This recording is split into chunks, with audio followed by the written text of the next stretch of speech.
Okay, so this week we are gonna switch gears. We have been the last couple weeks in chapter 9, which was all about radicals and simplifying radicals and how to add, subtract, multiply, divide, simplify radicals and all that fun stuff. We've done everything that we need to do in chapter 9 on radicals. So we're actually done with that chapter.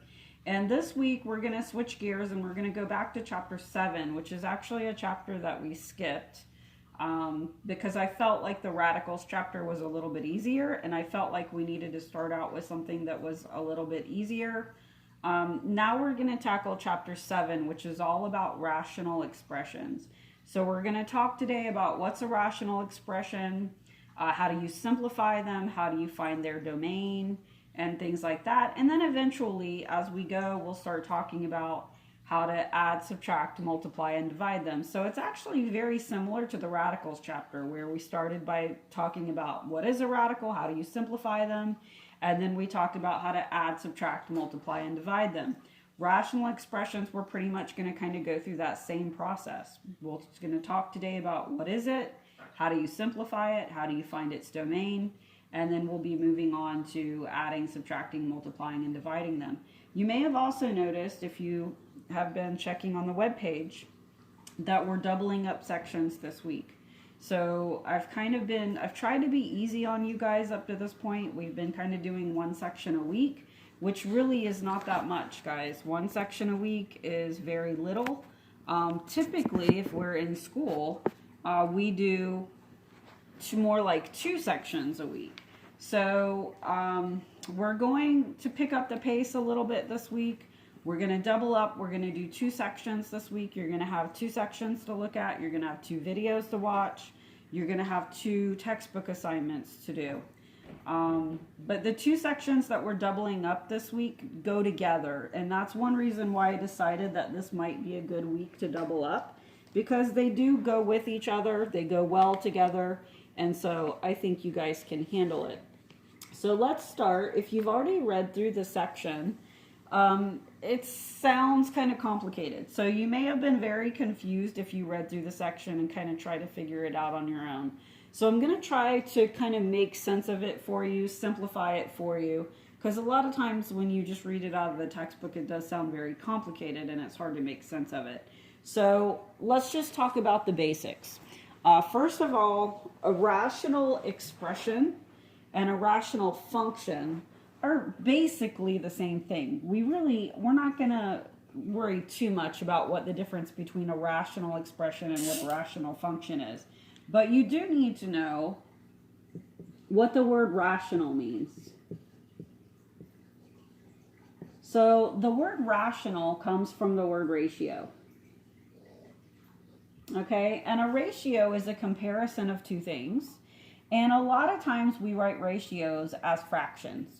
So whenever you're talking about a rational expression or a rational function, what we're talking about is really just a fraction.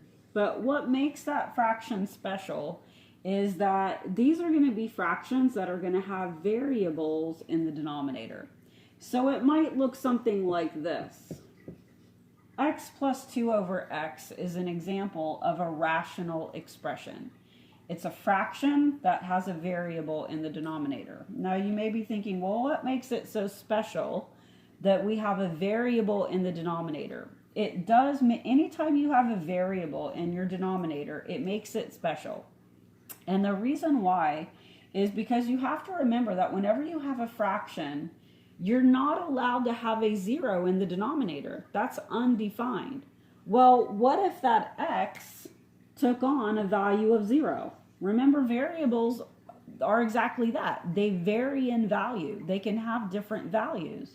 And if x takes on the value of 0, then you have a problem here, because that's going to give you a 0 in the denominator of this fraction, and that is an undefined value. We can't do that. We can't find a value for that.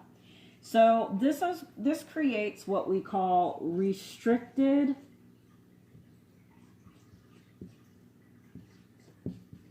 values. for x. So rational expressions and functions have restricted values for x. And what that means is that there are certain values of x that x is not allowed to take on. It's not allowed to have. The restricted value for this rational expression is 0. X is not allowed to equal 0. X can be anything else, but it cannot be 0. That is a restricted value for this expression. So if you look in the section, in the lesson, it starts on page 320. And the very first example, if you look down at example 1, it talks about finding the domain of a rational function. So here's why it's important to be able to find the domain of a rational function. Because they're going to be fractions that have variables in the denominator. And remember that domain means all of your allowable x values. The domain of a function is the x values that function can have. Well, if you have a restricted value for your function, then that is not going to be part of your domain. You have to take that out of your domain. It's a value that's not allowed to occur for x. So that's why finding the domain of rational functions and expressions is important, because there are certain values of x that are not going to be allowed to occur in these equations or in these expressions. So if you look at example 1, it says find the domain of each rational function. And one of them that it gives you, this is part A, is f of x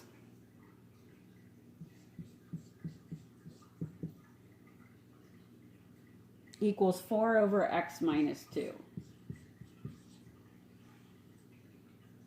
And I want you to find the domain for this function. Find the domain means find all of the x values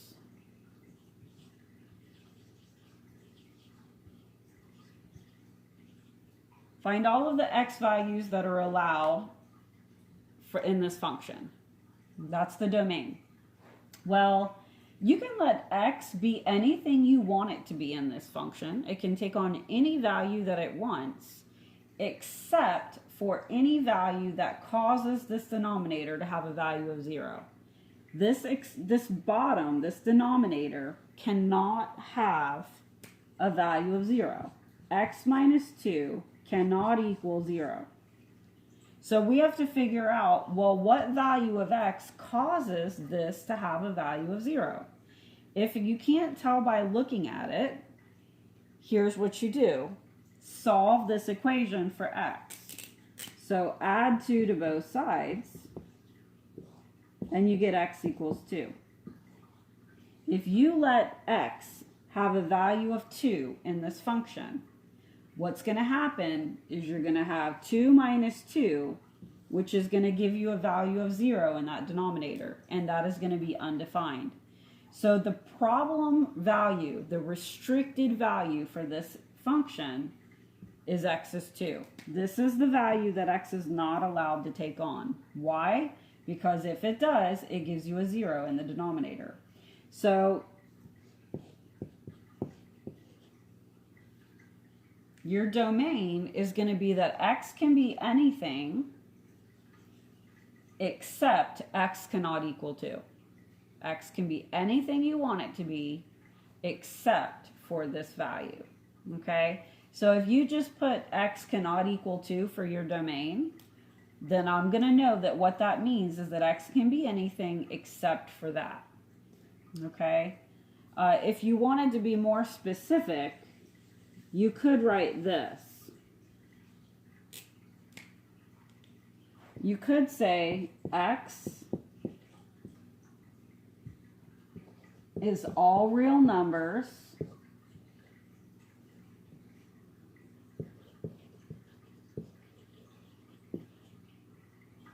except x equals 2. If you wanted to be more formal and more specific, this would be another way to write it. X is all real numbers except for 2, where x equals 2. Because that's your restricted value. So any value of x that causes the denominator to be 0 is a restricted value, and you have to state that in your domain, that x is not allowed to have that value. Now, if you look at example 1, part B, it does get a little bit more complicated. Let's look at part B.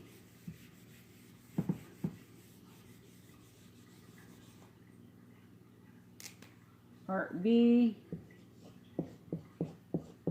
gives you the function g of x equals 5x over x squared minus 16.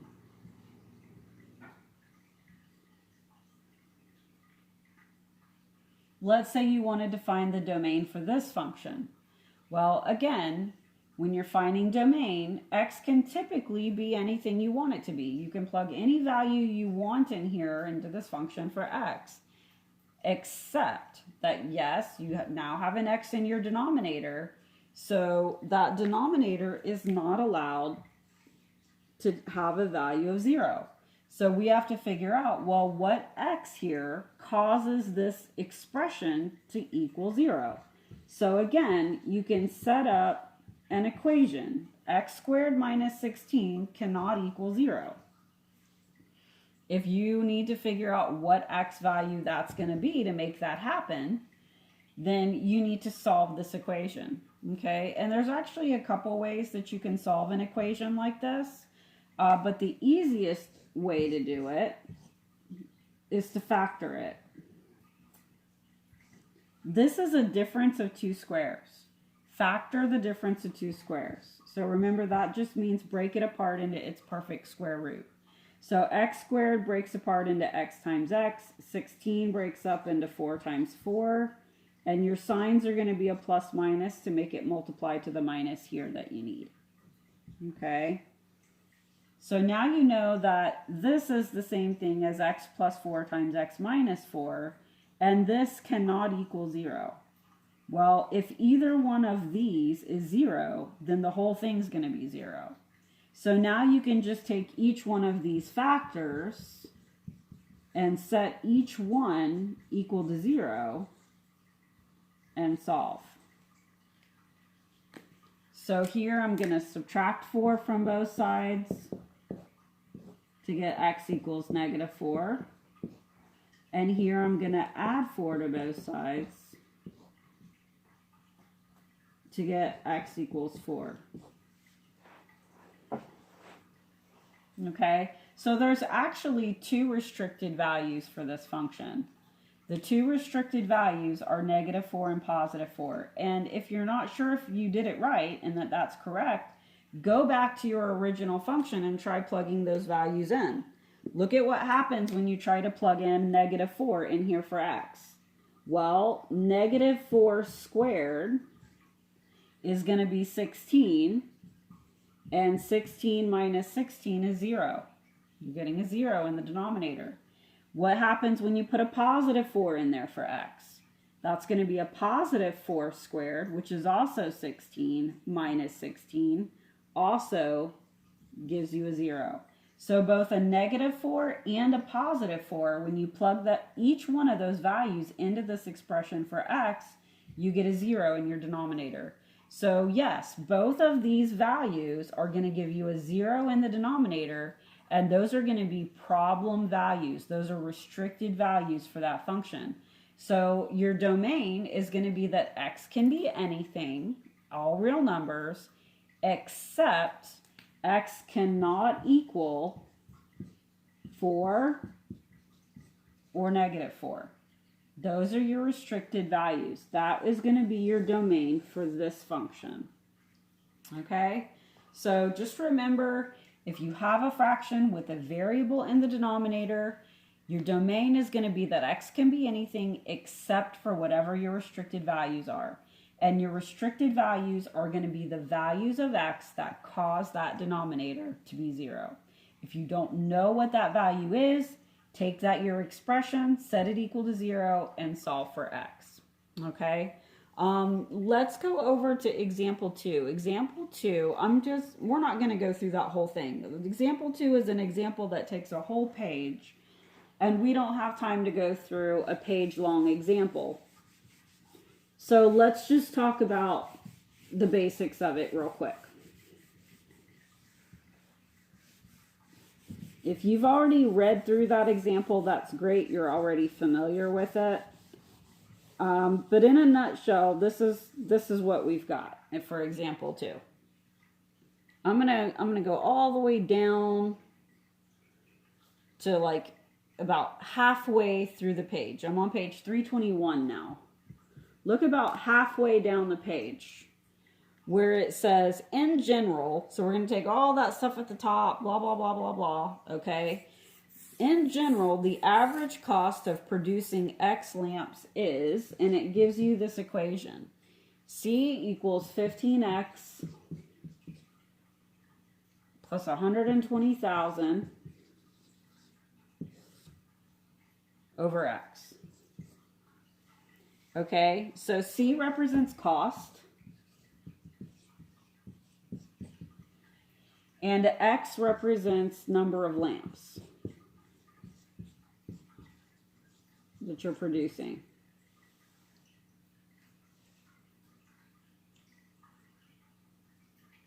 And it says, what is the domain of this rational function? So yes, this is a rational function. How do I know? 1, it's a fraction, and 2, it has a variable in the denominator. That's what tells me that this is a rational function. Now, this is also an equation that represents something. C represents the cost, and the cost is going to equal this expression where X represents the number of lamps that we're producing. So if we want to find the domain for something like this, we kind of have to use our common sense, okay? Domain are your possible X values. Well, in this case, X represents lamps, how many lamps we're producing. So there's a couple things you have to think about here. First of all, yes, X is in the denominator of your fraction. It cannot take on a value of 0. So we know right away that part of our domain is that X is not going to be allowed to be 0. Because if it is, then you have a 0 in the denominator. So we know right away that X can't be 0. However, there's a little bit more to it than that also. If X represents number of lamps, we're not going to make half a lamp. We're not going to produce 10.5 lamps. We're going to produce whole number lamps, okay? We're also not going to produce a negative number of lamps. So use your common sense here and say, okay, well, if X represents a number of lamps being produced, it's not going to be a negative number because we can't produce negative lamps. It's not going to be 0 because X is in the denominator and that is not allowed to have a value of 0. And we also are not going to have decimal values. We're not going to produce 2.5 lamps. Okay? So the only values for X that make sense here are going to be values like this.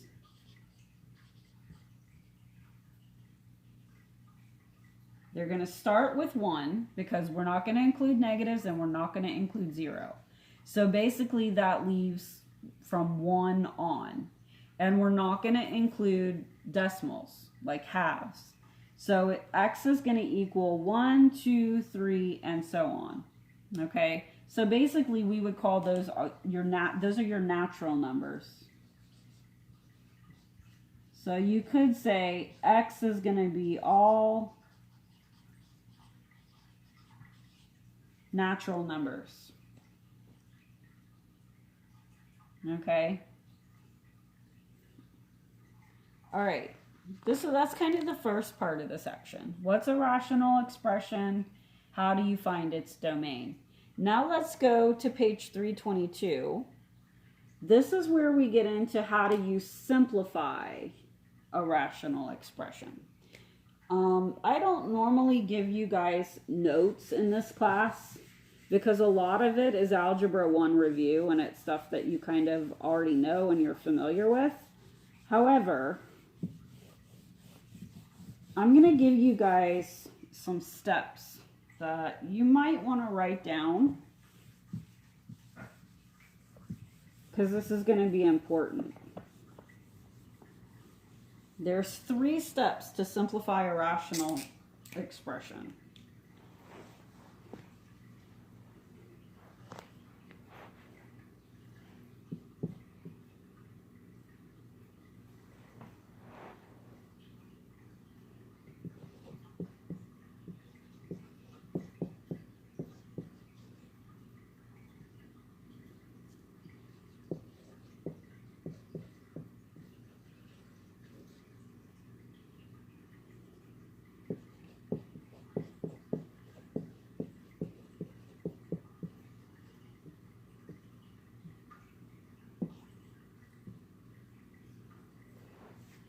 The first step is going to be to factor the top and bottom of your fraction completely.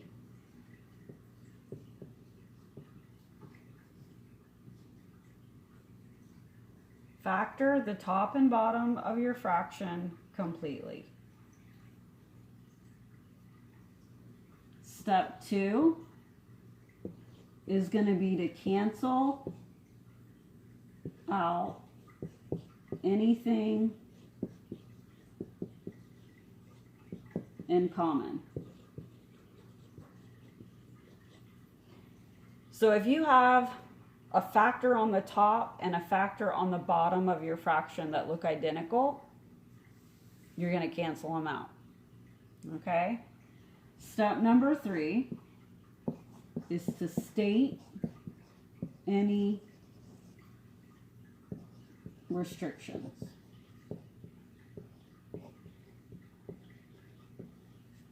Okay? This is very important. I would not write it down for you if it was not important. Okay? So if you need to, you can go back to this in the video. You can write it down. I would suggest that you write it down because you're going to be using these steps a lot. Okay, but these are the steps you're going to follow to simplify a rational expression, and you always want your rational expression simplified. So this is going to it should become kind of second nature to you, because every time you work with these rational expressions, you need to be checking to make sure that they're simplified. Okay, so you're going to factor the top and bottom completely. You're going to cancel out anything that you have in common in both the top and the bottom, and then you're going to state any restrictions. Now, what I mean by state any restrictions, that means any restricted values for x that you have. If there are certain values for x that are going to cause your denominator to be 0, then you need to state what those restricted values are in your answer. Okay, so I've left this up for a minute. Hopefully you've kind of had a chance to write it down, or maybe even take a picture of it in the video if you want to take a picture of it. I'm going to erase this now, and we're going to do, let me see how many, I think I have 2 examples. There's lots of examples in the book. But I have picked out, let me just look real quick. Okay, yes, we're going to do examples 3 and 4 together. So we're now on page 322. And we're going to do examples 3 and 4. And then if you want to look at all the other ones, there's a whole bunch of other ones that come after that are good too. But we're going to do those 2 together. And then we'll be done with this section.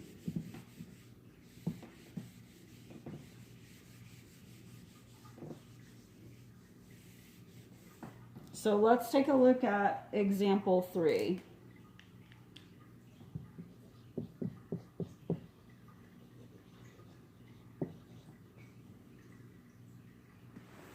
Okay, it says simplify this rational expression. And it's 2x to the third minus 6x over 6x squared.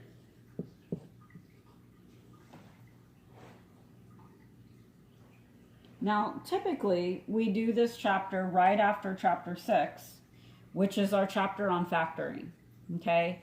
So if you guys remember, right before y'all went on spring break, The very last thing that we did was chapter 6 on factoring, and you took a test on factoring. There's a reason why that chapter comes right before this chapter. Because in order to be able to simplify rational expressions, you have to know how to factor. Okay? So hopefully you remember from Algebra 1, hopefully you remember from chapter 6 that we just did before you went on spring break. Hopefully you remember all of those factoring methods that we've learned. You need to remember them. Remember, you have your greatest common factor method. You've got your FOIL backwards. You've got your factoring a difference of two squares. And you have your grouping. And then you also learned how to factor a sum and a difference of two cubes. Although I don't think you're going to have to use those methods in this chapter. The main ones you need to know for this chapter, there's really three main factoring methods that you're going to be using. Your FOIL backwards, your difference of two squares, and you're factoring the GCF, or the greatest common factor. Those are your three methods that you're really going to need to know to be able to do these problems. Okay, so we want to simplify this. Go through those three steps that I just went over with you. The first step is to factor the top and the bottom completely. So look at the top. It's not a FOIL backwards because it doesn't have three terms, and it's not a difference of two squares because they're not perfect squares. However, it does have a greatest common factor. Look at your 2 and your 6. A 2 will divide out of 2 and 6 evenly. So I know I can factor a 2 out of the top. I also have an x cubed and an x. I can take an x out of each of those terms. So my greatest common factor in the top is a 2x. Now, so make a set of parentheses and divide a 2x out of each of those terms and put what's left here. So the 2's cancel out. I have 3 x's. I'm taking 1 away. That's going to leave 2 here, or an x squared. Bring down the minus. 6 over 2 is going to give me a 3 here, and then the x's cancel out. I had 1, but I divided it out. I factored it out. So this is what I have now. That looks completely factored to me. I don't see anything else I can do with that. 3 is not a perfect square, so I can't factor it like a difference of two squares. I don't see anything else I can do. I also don't see anything else I can do with the bottom here either. It's a 6x squared. That's not factorable, so I'm just going to bring it down. So this is what I have now. Now you're ready to go to step 2. Step 2 says to cancel out anything that you can cancel. Anything that is in common in the top and the bottom, you can cancel. Well, the bottom does not have an x squared minus 3. So there's nothing to cancel out with the x squared minus 3. However, I do have an x here, and I have 2 x's here. So what you can do is cancel out this x with one of these x's. Let me say that again. I have an x and I have an x squared. That means I have 1x here and I have 2 x's here. So cancel 1 out in each. Cancel this x out and then cancel one of these x's out. So this x is now gone, and this x squared is now an x to the first, or just an x. I can also reduce this 2 over 6. Divide the 2 by 2 and divide the 6 by 2. Okay? That's really about all I see that you can do to simplify that anymore. So let's do those couple of things. This 2 divided by 2 is going to become a 1 and just drop out and go away. This x also canceled out with the x down here and dropped out and went away. So the only thing left in the top now is an x squared minus 3. So let's bring that down. Over the 6 divided by 2 became a 3. And then this x squared, one of the x's canceled out with the one on the top. So there's only one left down here now. So that leaves us with an x squared minus 3 over 3x. Now, I know you guys may be looking at this answer and saying, oh, it looks like there's more that we can cancel out. What about the 3's? And what about these x's? Be very careful, guys, because you cannot do that here. This 3 is being subtracted from the x squared. So I can't separate that and just cancel out this 3 with this 3. I'm not allowed to do that because these go together. They're partners. They're not allowed to be separated.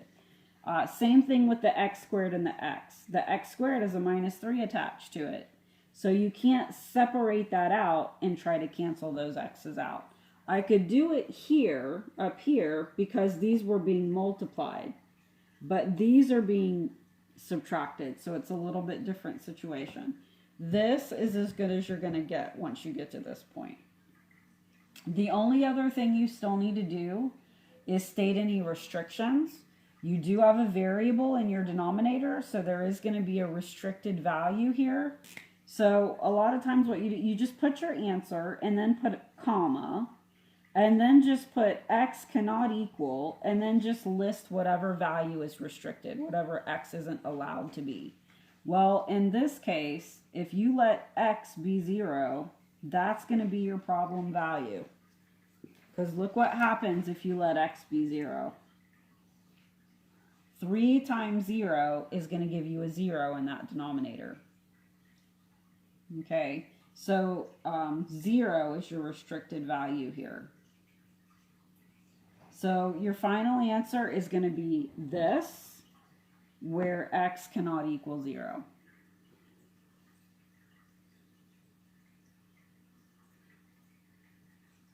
Okay, this is 1. Let's try one more similar problem where we're just going to be simplifying, going through those 3 steps. We're going to do one more of these, and then this lesson will be done. And then what I'm going to do is I'm going to make a second video on the next section. And you guys will be watching both videos this week and doing both of these sections. So let's go to example 4.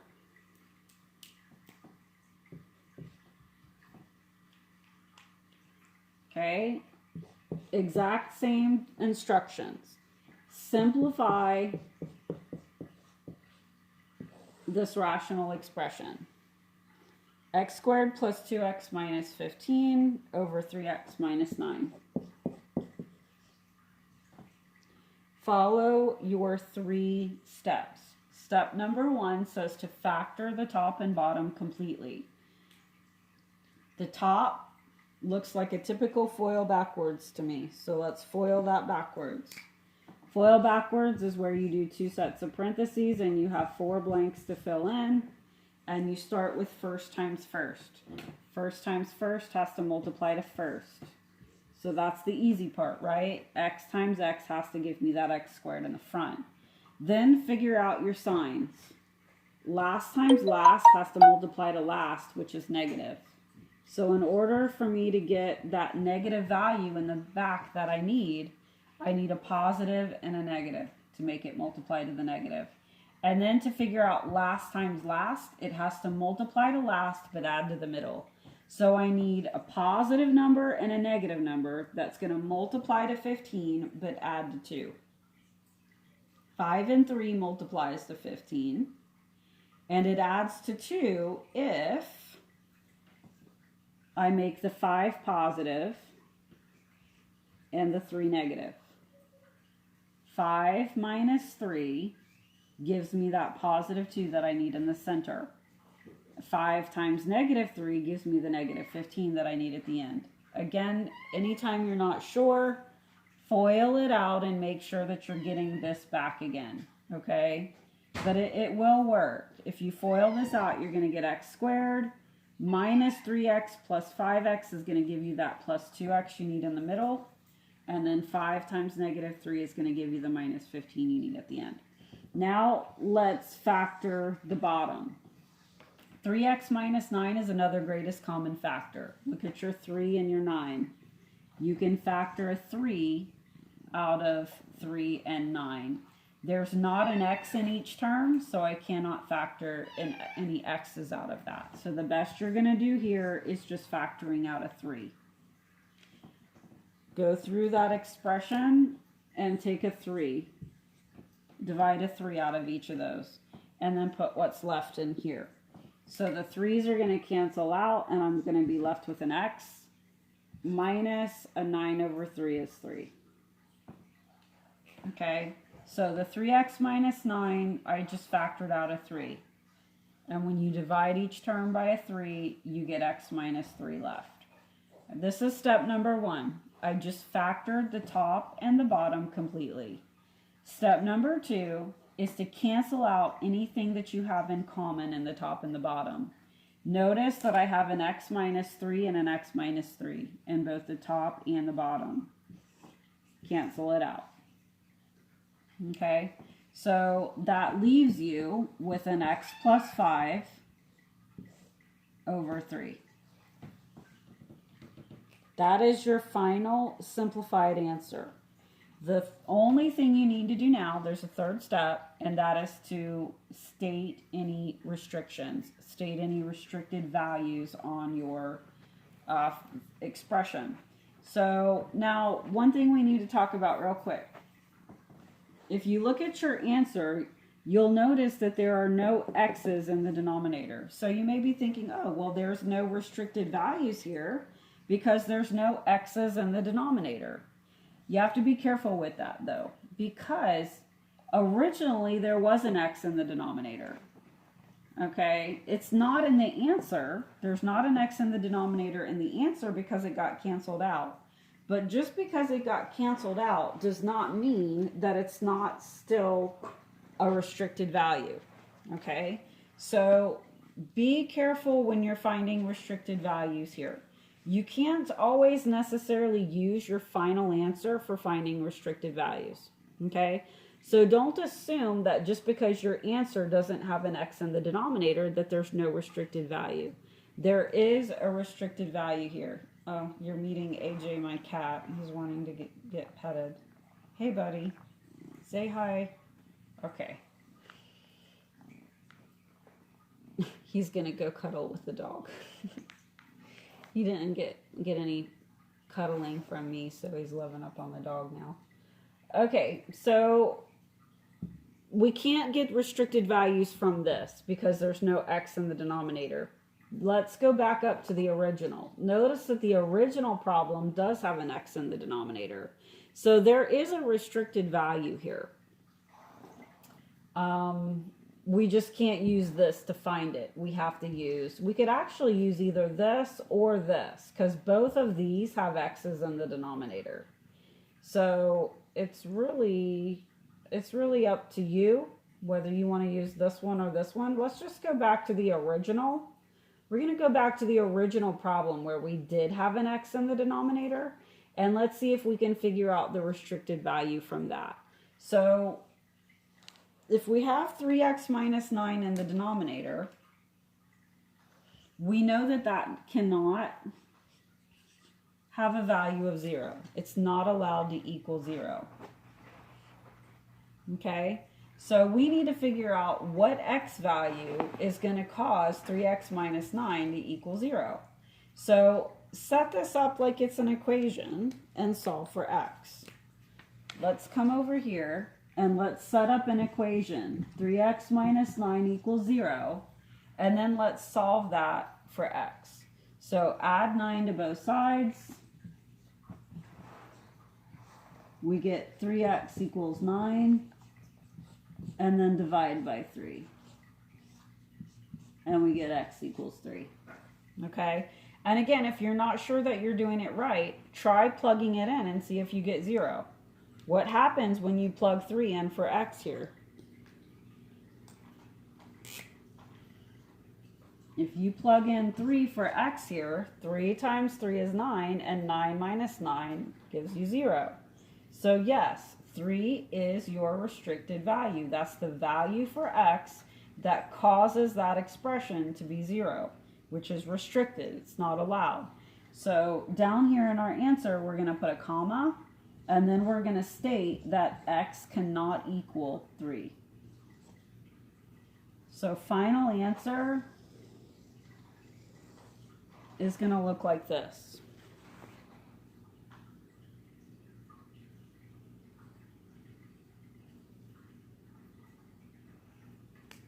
Okay, so just follow those 3 steps for simplifying rational expressions.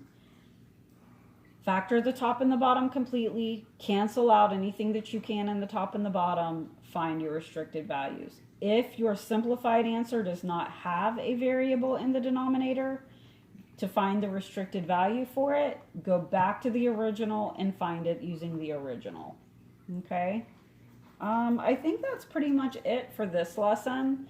Like I said, I am going to make another video for section 7.2, which is very, very much the same thing of what we're doing here. We're just going to add a little bit more to it. And next time, in the next video, we're going to talk about how to multiply and divide rational expressions. I don't expect you to watch both videos in the same day, okay, guys? So I realize that this may seem like a lot. What you need to do is break it up and do a little bit each day. Watch a video one day and then spend a couple days working on the assignment that goes with that video. Then maybe Wednesday or Thursday, watch the second video and then work on the assignment that goes with that video. So no, I don't expect you to do all of this in one day, okay? You've got 2 videos to watch, you have 2 assignments to do. So break it up and do a little bit each day, okay? Watch 1 video each day and then take a day or 2 to work on the assignment that goes with it, okay? So like, 30 minutes, an hour a day throughout the week. By the end of the week, you should be able to kind of have it done. All right, they're both due next Monday. You can put them together and send them both assignments together in one email to me. That's perfectly fine. They're both due next Monday though. Okay? All right, I will talk to you guys again soon.